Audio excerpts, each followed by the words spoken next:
बिस्मिल्लाहिर्रहमानिर्रहीम।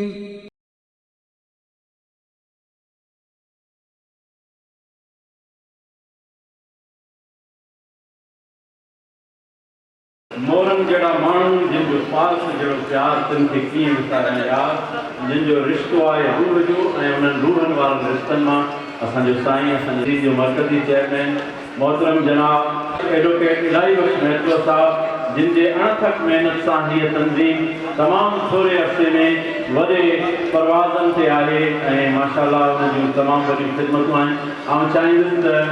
पाण बि समुंड खे कूदे में बंदि करे के ख़ूबसूरत जुमलनि सां ई पंहिंजे तंज़ीम जो मुख़्तसर ख़ुलासो पेश करे सघनि। तव्हां भरपूर आजियान कयो, अञा हिकु दफ़ो ज़ोरदार क़िस्म जूं तालियूं वॼायो। मोहतरम जनाब एडवोकेट इलाही बख्श महतो मर्कज़ी chairman human rights unity foundation Pakistan. बिस्मिल्लाहिर्रहमानिर्रहीम। अचबो त जिगर शेर जो धारे अचबो हर देव ऐं राता सखे मारे अचबो ए मंज़िले मक़सूद तोसां आहे वचन हर हाल में अंजाम के पाणे अचबो। असांजा लाइक़े एतिराम जनाब बाजारी साहब, असांजा लाइक़े एतिराम हिन महफ़िल के सजाईंदड़ शेख मुज़फ़र साहब, जनाब अब्दुल्ला कोस्तानी साहब, जामशोरे जी सॼी टीम, असांजी मानवारी भेण आपा ज़ुबैदा गांगरो साहिबा, असांजो सरपंच आला जनाब डॉक्टर प्यारो खान फलकोटो साहब, जनाब सरदार हाकिम खान मोहानी साहब, स्टेज ते वेठल जा ऐं मुंहिंजा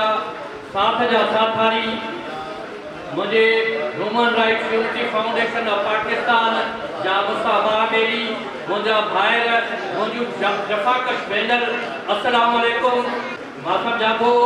त महफ़िल के ख़ामोशी तारीख़ लाहे असां अमन जो पैगाम ॾियण आया आहियूं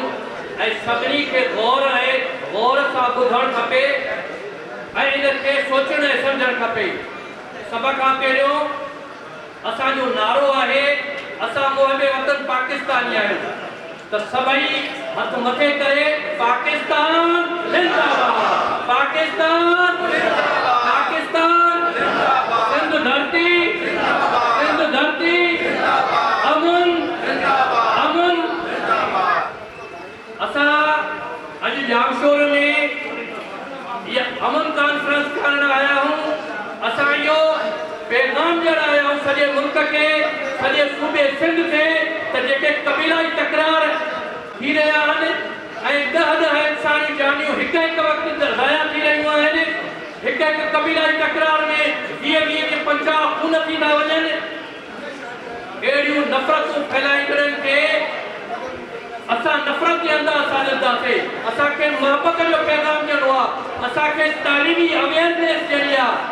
जेके न्याणियुनि जो कतरान करे घरोकारी करे न्याणियुनि खे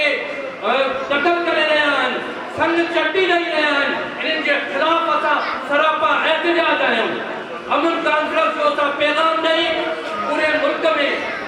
असांजे ह्यूमन राइट्स यूनिटी फाउंडेशन जो जेको पैगाम आहे उनमें काई बि असां वटि सियासी पार्टीअ जो अमल दख़ल न आहे। असां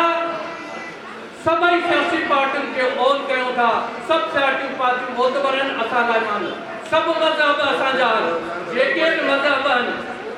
उहे असां ओन कयूं था। सभई फिकियूं असांजूं आहिनि, असां सभई फिकियूं, सभई ॿोलियूं। असांजी भेण समीना आराई एडवोकेट साहिबा चई वई मां पंजाबी लैंग्वेज जी आहियां, पर ह्यूमन राइट्स असांजो जेको गुलदस्तो आहे उनमें सिंधी, पंजाबी, पठान, बहादुर सभु असां हिकु आहियूं ऐं हिकु रहंदासीं। असां अमन जो पैगाम ॾियणा आहियूं, असां मोहबत जो पैगाम ॾियणा आहियूं, असां ख़ुलूस जो पैगाम ॾियणा आहियूं, असां प्यार जो पैगाम ॾियणा आहियूं। असांखे नफ़रतुनि खे हटाइणो आहे। असांखे प्यार, सिंध धरती प्यार जी धरती आहे, अमन जी धरती आहे। सूफिया इकराम असां वटि जेके सिंध धरती सूफिया सचल जी धरती लेखी वेंदी आहे, भिंडारीअ जी धरती लेखी वेंदी आहे, कलंदर जी धरती वेंदी आहे। इन्हनि सूफिया इकराम अमन जो पैगाम ॾिनो आहे, प्यार जो पैगाम ॾिनो आहे, मोहबत जो। असां अमन जो जेको सिंध मां अमन जो पखी उॾामी वियो आहे, उहो लसानी बुनियादनि ते भेड़ा कराए, उहो मज़हबी बुनियादनि ते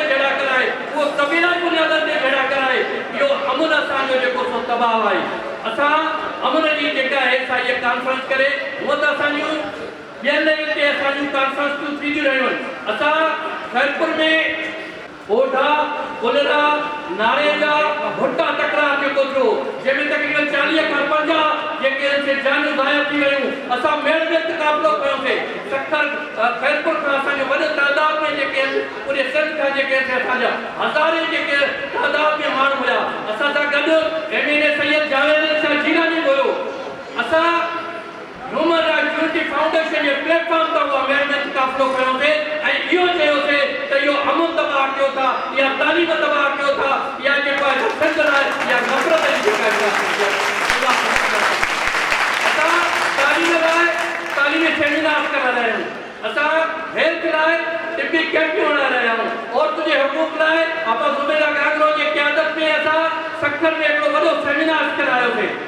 जेके ॿारनि चाइल्ड अब्यूज़ थी रहियूं आहिनि ॿारनि सां जिंसी जातियूं थी रहियूं आहिनि असां उन्हनि जे ख़िलाफ़ सरापा आहिनि असांजूं भेनर असांजा भाउ फ़क़ीर अल्लाह फ्री लीगल एड ॾेई रहिया आहिनि जिथे ज़ुल्म थिए थो ह्यूमन राइट्स यूनिटी फाउंडेशन जे